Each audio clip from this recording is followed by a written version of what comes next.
اسی طریقے سے آئیے میں آپ کو حدیث سناتا ہوں۔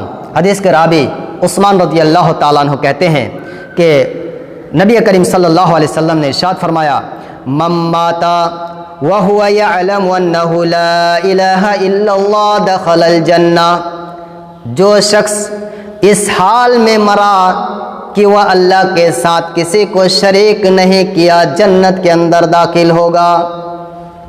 جو شخص رب کو تنہا معبود مانا، اللہ کو اپنا معبود مانا اور اللہ کے علاوہ کسی اور کے در کو نہیں سمجھا، تو وہ جنت کے اندر جائے گا ہی جائے گا، 100% وہ جنت میں داخل ہوگا۔ اسی طریقے سے ایک اور حدیث کے راوی جابر رضی اللہ تعالیٰ عنہ کہتے ہیں، آتا النبی صلی اللہ علیہ وسلم رجل فقال، ایک آدمی میرے نبی کے پاس آیا اور کہا، یا رسول اللہ مل موجباتان، اے اللہ کے نبی دو واجب کرنے والی چیز مجھ کو بتائیں، دو ایسی چیز آپ بتائیں جو میرے اوپر واجب کر دے، ہو جائے میرے ساتھ، وہ کیا ہے؟ تو اللہ کے نبی نے فرمایا، من مات لا یشرک باللہ شیئا دخل الجنہ، ایک واجب کرنے والی چیز جس نے اللہ کے ساتھ کسی کو شریک نہیں کیا، وہ جنت کے اندر داخل ہوگا، نمبر 1۔ اور نمبر 2، وَمَن مَّاتَ یشرک بِاللَّهِ شَیْئًا دَخَلَ النَّارِ، جو شخص اس حال میں مرا کہ اس نے اللہ کے ساتھ کسی کو شریک کر لیا، وہ جہنم کے اندر داخل ہوگا۔ یہ دونوں واجب چیز ہے۔ اگر آپ اس حال میں مرے کہ اللہ کے سوا کسی کو شریک نہیں کیا، آپ جنت میں جائیں گے۔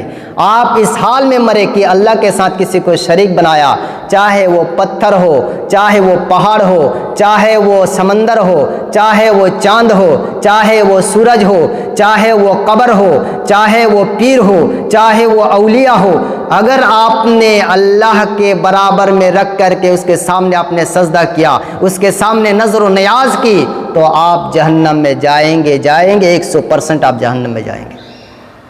اسی طریقے سے میرے بھائیوں، ابو ہریرہ رضی اللہ تعالیٰ عنہ حدیث کے راوی، یہ سب صحیح بخاری اور مسلم کی روایتیں ہیں۔ ابو ہریرہ رضی اللہ تعالیٰ عنہ حدیث کے راوی کہتے ہیں، اسعد الناس شفاعت یوم القیامہ من قال لا الہ الا اللہ خالصا من قلبی، وہ خوش نصیب انسان قیامت کے دن میرے شفاعت کا حقدار ہوگا، میری شفاعت اس کے لیے ہوگی، ہر حال میں ہوگی۔ کس کے لیے؟ جو اپنے خالص دل کے ساتھ اپنے دل سے سارے معبودوں کو ہٹا کر کے تنہا اپنے رب کو معبود مان لیا، میں اس کے لیے شفاعت کروں گا، ہر حال میں کروں گا، یہ واجب ہو گئی۔ میرے بھائیوں، تو میرے نبی کی اگر سفارش ہم چاہتے ہیں کہ میرے نبی کی شفاعت ہمیں حاصل ہو، تو ہمیں ضرورت ہے کہ ہم خالص دل سے تنہا اللہ کو اپنا معبود مان لیں، تنہا اللہ کو اپنا معبود مان لیں میرے بھائیوں۔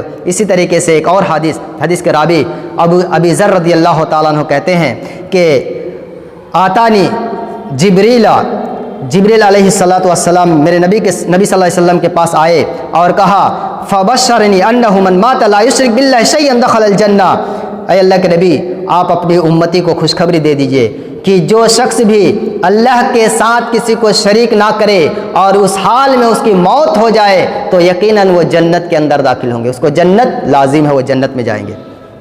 اسی طرح ایک اور حدیث معاذ بن جبل رضی اللہ تعالیٰ عنہ کہتے ہیں کہ ردف النبی صلی اللہ علیہ وسلم علی حمار، ایک مرتبہ میں نبی صلی اللہ علیہ وسلم کے گدھے پر پیچھے سوار تھا، میں پیچھے بیٹھا ہوا تھا، میرے نبی آگے گدھے پر بیٹھے تھے، میں پیچھے بیٹھا ہوا تھا۔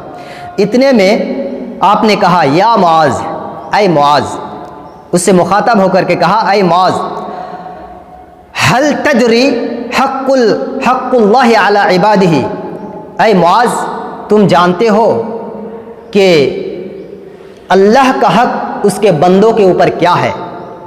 اللہ کا حق اپنے بندے کے اوپر کیا ہے، تم جانتے ہو اس کو؟ تو وما حق العباد علی اللہ، اور بندے کا حق اللہ کے اوپر کیا ہے، یعنی اللہ کا حق بندے کے اوپر اور بندہ کا حق اللہ کے اوپر کیا ہے؟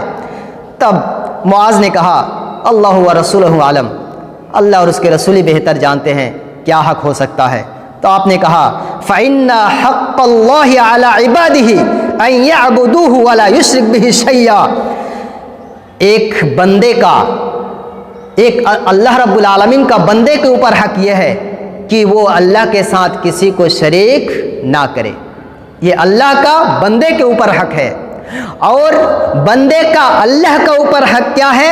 وَحَقُّ الْعِبَادِ عَلَى اللَّهِ أَلَّا يُعَذِّبَ مَن لَّا يُشْرِكْ بِاللَّهِ شَيْئًا، کہ اللہ رب العالمین اس بندے کو عذاب نہ دے جو اس کے ساتھ کسی کو شریک نہیں ٹھہرایا. میرے بھائیوں، بات کلیئر ہے، بات کلیئر ہے کہ اللہ نے یہ حق دیا بندے کا. اللہ پر یہ حق ہے کہ جس بندے نے اللہ کے ساتھ کسی کو شریک نہ کیا، اللہ اس کو جنت میں داخل کرے. یہ بندے کا اللہ کے اوپر حق ہے اور اللہ نے یہ فکس کر دیا ہے. اس لیے میرے بھائیوں، ہمیں تنہا ایک اللہ کی عبادت کرنا ہے اور ایک اللہ کی عبادت کر کے زندگی گزارنا ہے. تبھی جا کر کے ہم جنت پا سکتے ہیں، جہنم سے بچ سکتے ہیں.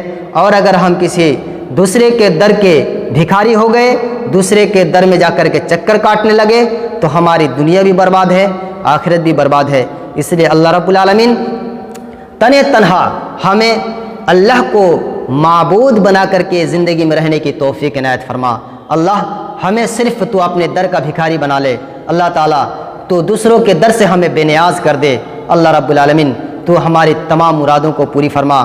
اللہ تعالیٰ تو ہم سب کو جنت الفردوس میں جگہ دے. آمین. بارک اللہ لنا ولکم فی القرآن العظیم ونفعنی ایکم بالآیات والذکر الحکیم. انہ تعالیٰ جواد کریم ملک الرؤوف الرحیم. السلام علیکم ورحمۃ اللہ وبرکاتہ.